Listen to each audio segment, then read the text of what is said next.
Na 18. odprtem mladinskem badmintonskem prvenstvu Slovenije so se v spretnosti obvladovanja perjanice preizkušali igralci v kategorijah od 11 do 13, do 15 in do 19 let, ki je štela tudi za mladinsko evropsko jakostno lestvico.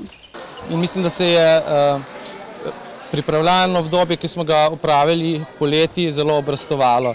Je pa tudi to dobra popotnica za naslednje mednarodno tekmovanje, ki bo potekalo od 8. do 10. novembra na Slovaškem.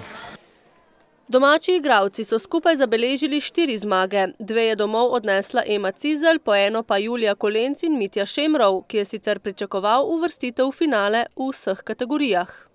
Žal na koncu se moje pričakovanja niso išle.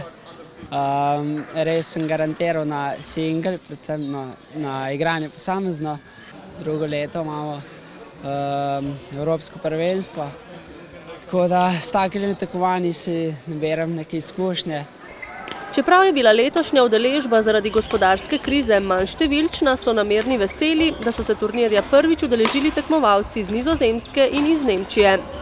Po besedah direktorja turnirja je dogodek uspel tako v organizacijskem kot tekmovalnem smislu. Predvsem gre tu zahvala organizacijski ekipi, tisti ožji ekipi badmintonskih entuzijastov in seveda staršev, brez katerih tega turnirja sigurno ne bi bilo.